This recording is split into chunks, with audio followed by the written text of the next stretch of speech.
हरिओम.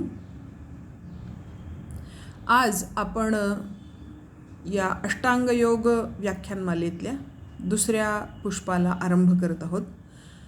योगेन चित्तस्य पदेन वाचाम मलं शरीरस्य च वैद्यकेन योपाकरोत्तम प्रवरम मुनीनाम पतंजलिम प्रांजलिरानतोस्वी.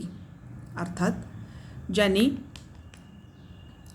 योग सूत्रांची रचना करून चित्ताचा मळ दूर केला,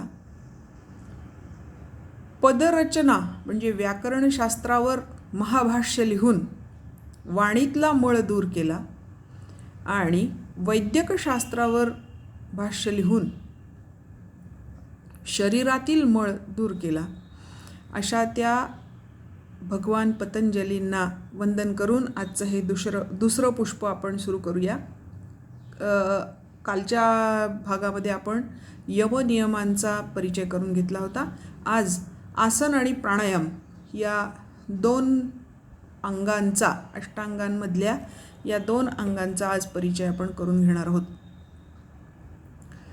पातंजल योगसूत्रामध्ये आसन या शब्दाची व्याख्या अशी केलेली आहे, स्थिरसुखम आसनम, म्हणजे ज्या स्थितीमध्ये दीर्घकाळ स्थिर राहिल्यावर ती स्थिती शरीरासाठी सुखकारक होते, त्या स्थितीला आसन म्हणावं, अशी ही व्याख्या आहे.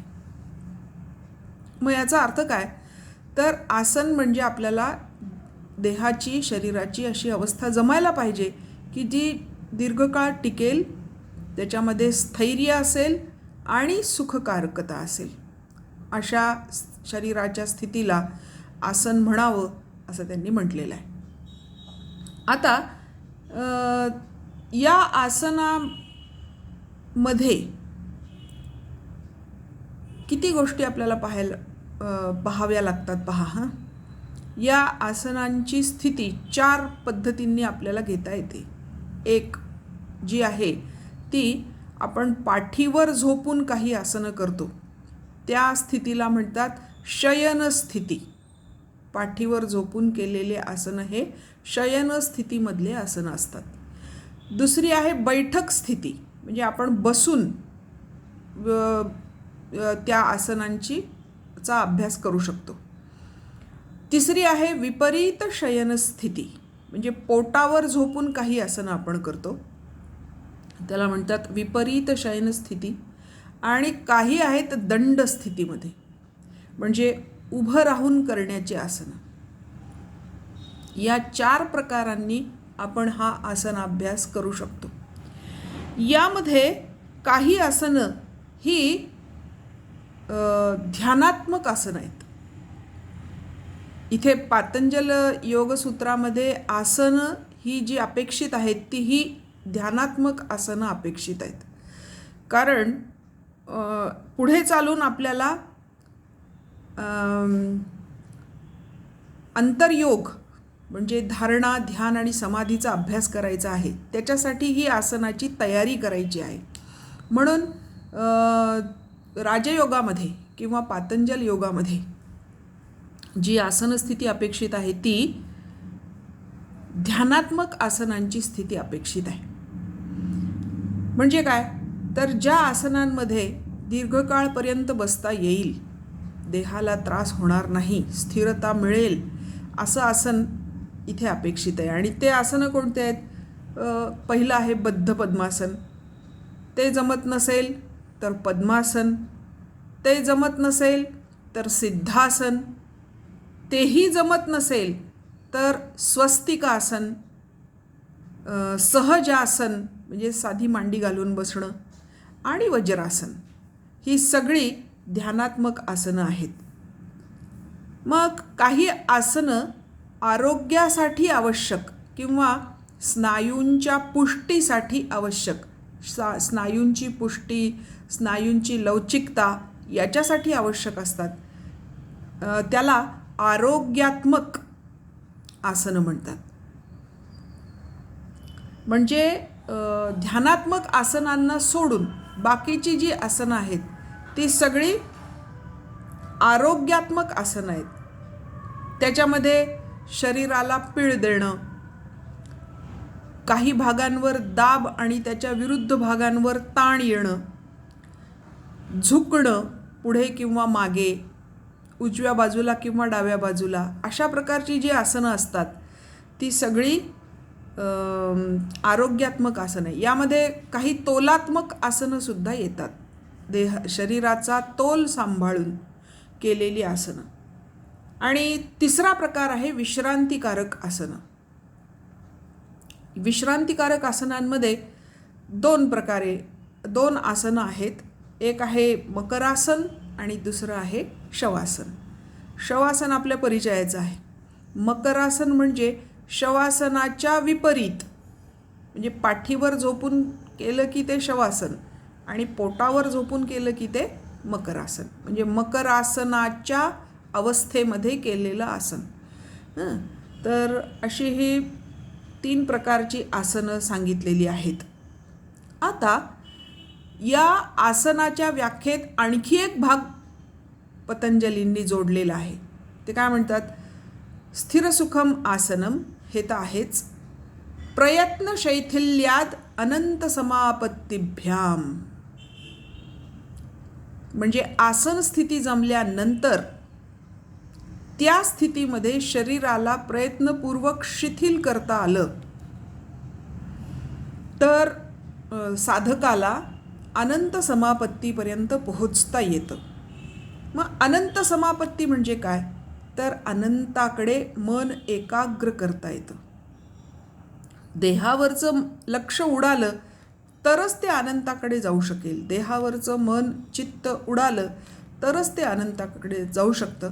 म्हणजे एकदा स्थिती घेतली की देहातलं चित्त काढून ते अनंताकडे लावणं, याला म्हणतात अनंत समापत्ती. मग आसन कशासाठी? योगशास्त्रामध्ये आसनाचा उल्लेख का आला? आसन हे अंग तिथे का आलं? तर यमनियमांनी चित्त शुद्ध झाल्यानंतर आसन जयानी देहशुद्धी करून अनंत समापत्तीकडे जायचं आहे. म्हणून आसन अभ्यास केला पाहिजे.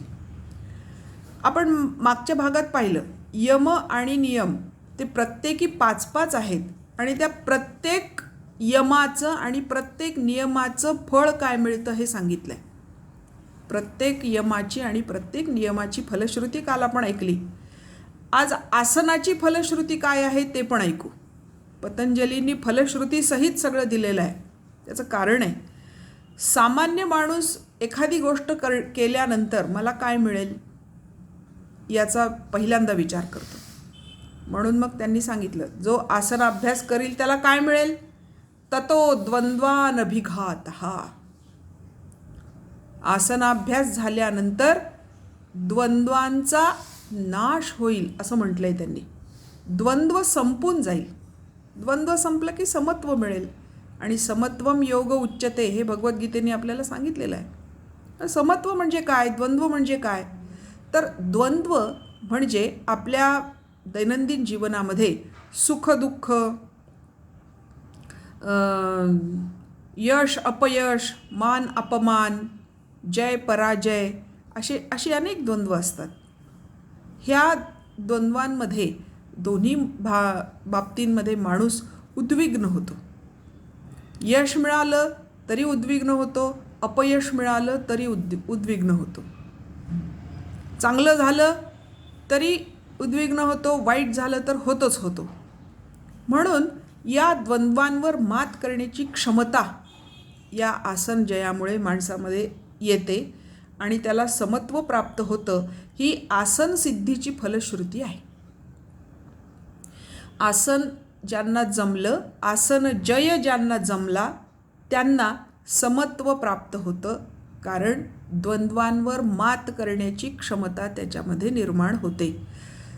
चांगल्या आणि वाईट दोन्ही गोष्टींना समान पद्धतीने पाहण्याची क्षमता त्याच्याकडे येते. सुख मिळालं तरीही तो हुरळून जात नाही आणि दुःखाचा लाभ झाला असता तो उन्मळून पडत नाही. या दोन्हींमध्ये तो स्वतःला स्थिर ठेवू शकतो. हे फळ आसन सिद्धीचं आहे, आसन जय प्राप्त झाल्यानंतरचं आहे. मग यम आधी, मग नियम, मग आसन आणि चौथी पायरी आहे प्राणायाम. एकदा देह आसनामध्ये स्थिर झाला, सुखकारक पद्धतीने स्थिर झाला, प्रयत्नपूर्वक शैथिल्य निर्माण झालं आणि अनंत समापत्तीकडे जाण्याची त्याची क्षमता निर्माण झाली की मग प्राणायामाचा अभ्यास करावा. खरं तर तोपर्यंत प्राणायामाचा अभ्यास जमतच नाही. देह स्थिर झाल्याशिवाय, सुखकारक स्थितीमध्ये स्थिर झाल्याशिवाय, प्रयत्न शैथिल्य प्राप्त झाल्याशिवाय प्राणायाम जमत नाही. म्हणून चौथी पायरी आहे प्राणायाम. प्राणायामाची व्याख्या नेहमीप्रमाणे पतंजलींनी आधी दिलीच आहे. ते काय म्हणतात? तस्मिन् सती श्वास प्रश्वासयोः गतिविच्छेदः प्राणायामः. आता इथे हा तस्मिन् सती हा शब्द महत्त्वाचा. तस्मिन् सती म्हणजे तसे झाले असता. मग कसे झाले असता? तर यमनियमांचा अभ्यास झालेला असताना, आसन सिद्धी प्राप्त झाली असताना जी श्वास आणि प्रश्वासाची गती नियंत्रणात येते, लयबद्धपणे होते, त्याला प्राणायाम म्हणावं. काय व्याख्या सुंदर केली आहे. म्हणजे तुम्हाला आता हे लक्षात येईल की मंडूकप्लुती योगाभ्यास चालणार नाही. यमनियमाचा अभ्यास केला नाही, डायरेक्ट आसन केलं. यमनियम आसनांचा अभ्यास केला नाही, डायरेक्ट प्राणायामाच्या वर्गाला गेलो तर ते साध्य होणार नाही. कारण तस्मिन् सती ही त्याला एक अट आहे. तसं झालं असेल तर आपोआप प्राणांची गती नियमित होते, नियंत्रित होते, त्याची गती रुद्ध होते.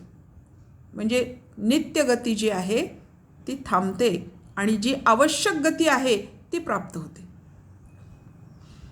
त्याला प्राणायाम म्हणायचं.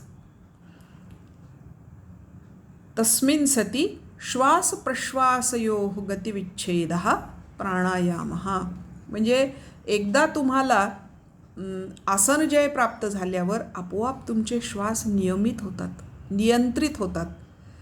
पूर्ण क्षमतेने श्वास प्रश्वास करण्याची तुमची क्षमता निर्माण होते आणि मग ती जी गती खंडित होते, त्याच्यावर जे नियंत्रण प्राप्त होतं, त्यांनी काय होतं तर श्वासांमध्ये आणि प्रश्वासांमध्ये एक प्रकारचं संतुलन निर्माण होतं, समतोल निर्माण होतो आणि त्याच्यामुळे प्राणशक्ती कार्यरत होते. देहाला भरपूर ऑक्सिजनचा पुरवठा होतो आणि आपोआपच ऑक्सिजन मिळाला की देहाची कार्यक्षमता वाढते. हा प्राणायाम 3 प्रकारांनी होतो. एक पूरक, दुसरा रेचक आणि तिसरा कुंभक. या शब्दांचे अर्थ कळले म्हणजे तुम्हाला लगेच लक्षात येईल. पूरक म्हणजे श्वास आत घेणे, रेचक म्हणजे श्वास बाहेर सोडणे आणि कुंभक म्हणजे श्वास कोंडून ठेवणे. हा आत पण कोंडून ठेवता येतो आणि बाहेरही टाकल्यानंतर कोंडून ठेवता येतो. या दोन्ही स्थितींना कुंभक असं म्हटलेलं आहे, अंतरकुंभक आणि बाह्य कुंभक. अशा प्रकारे हा प्राणायाम साध्य होतो. प्राणायाम साध्य झाल्यानंतर त्याचं फळ काय? तुम्ही म्हणाल कशासाठी करायचं? पतंजलींनी त्याची सगळी व्यवस्था करून ठेवली आहे, फलश्रुती सांगून ठेवली आहे. प्राणायामाचा अभ्यास झाला तर त्याचं फळ काय? ततक्षीयते प्रकाशावरणम. एकदा प्राणायाम तुम्हाला साध्य झाला, प्राणायामाची कला सिद्ध झाली की तुम्हाला जे अज्ञानावरचं आवरण आहे ते दूर होऊन ज्ञानप्रकाश दिसतो. ज्ञानाचं आवरण क्षीण होतं आणि आपल्याला ज्ञान प्रकाशमान झालेलं दिसतं. आता म्हणजे काय हे समजण्यासाठी एक उदाहरण घेऊ आपण. खरं म्हणजे आजकाल कोणाला हे माहिती आहे की नाही माहीत नाही, पण आमच्या लहानपणी कंदील असायचे. कंदील आणि चिमण्या रॉकेलवर चालायचे. तर संध्याकाळ झाली, दिवे लागण वेळ झाली की त्याच्या आधी या कंदील आणि चिमण्या यांचे काच रांगोळीनी आणि फडक्यांनी स्वच्छ करावे लागायचे. कारण रात्रभर तो कंदील जळून त्याची काजळी त्या काचेवर घट्ट बसलेली असायची आणि काजळी ज्या काचेवर आहे त्याच्यातून त्या कंदिलाचा प्रकाश बाहेर खूप कमी पडायचा. काच स्वच्छ पुसला की स्वच्छ प्रकाश पडत असे, आतली ज्योत पण व्यवस्थित दिसत असे. त्याप्रमाणे जसा कंदिलाचा काच स्वच्छ केल्यावर आतला प्रकाश क्लिअर दिसतो आणि तो इतरांना पण प्रकाशमान करतो, त्याप्रमाणे प्राणायामाने आपल्या ज्ञानावर ही जी अज्ञानाची काजळी पसरलेली आहे ते आवरण क्षीण होतं आणि ज्ञानाचा प्रकाश किंवा त्या आत असलेलं ज्ञान प्रकाशमान होतं. हा प्राणायामाचा उपयोग आहे किंवा फळ आहे. प्राणायाम कशासाठी? तर अंतरातील ज्ञानाचा प्रकाश सर्वत्र पसरावा यासाठी. सर्वत्र म्हणजे आपल्यामध्येच, तो काय बाहेर पडतो असं नाही. आपल्यालाच कळतं ज्ञान काय आहे, स्वतःची ओळख व्हायला सुरुवात होते. हा एक भाग झाला. आणि दुसरं, प्राणायामामुळे विलक्षण एकाग्रता साध्य होते. चित्त एकाग्र होण्याला मदत होते. नाही, एकाग्रच होते, पण त्याला अट काय? यमांचं पालन पूर्णपणे, नियमांचं पालन पूर्णपणे, आसन जय पूर्णपणे, मग श्वास प्रश्वास गती खंडित करून तिच्यावर नियंत्रण पूर्णपणे प्राप्त झाल्यावर मिळणारं हे फळ आहे. त्याच्यामुळे क्रमाने पहिल्या 3 अवस्था प्राप्त झाल्या की मग चौथ्या अवस्थेकडे वळावं, प्राणायामाकडे वळावं. आणि हा प्राणायाम आपल्याला रेचकाभ्यास, पूरकाभ्यास आणि कुंभकाभ्यास या 3 पद्धतींनी करावा लागतो. म्हणजे श्वास आपल्याला भरपूर एका लयीमध्ये कुठेही झटके न देता आत घेता आला पाहिजे. आत घेतलेला श्वास कुठेही झटके न देता पूर्णपणे बाहेर सोडता आला पाहिजे. आणि आत घेतलेल्या श्वासाला सुद्धा काही काळ कोंडून ठेवता आलं पाहिजे किंवा बाहेर सोडलेल्या श्वासाला बाहेर कोंडता आलं पाहिजे. या सगळ्या प्रक्रिया ज्या वेळेला जमतात तेव्हा ज्ञानावरचं आवरण दूर होतं, ज्ञान प्रकाशमान होतं आणि मन त्या ठिकाणी एकाग्र होतं.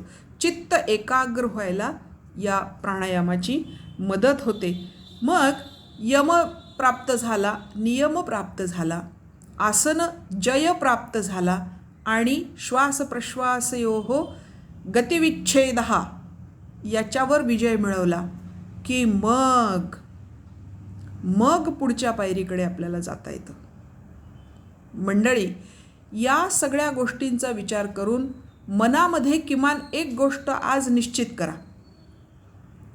की उड्या मारत आम्ही योग शिकणार नाही, पायरी पायरीने शिकू, यमनियमांचं आचरण करू, आसन जय प्राप्त करू, प्राणायामावर जय प्राप्त करू आणि मग पुढच्या पायरीकडे वळू. आता ही पुढची पायरी काय हे आपण उद्याच्या व्याख्यानामध्ये बघू. आज इथेच थांबणार आहे. संस्कृत भारती आणि या कार्यक्रमाचे संयोजक यांचे पुन्हा एकदा मनःपूर्वक आभार मानून मी थांबते. हरिओम.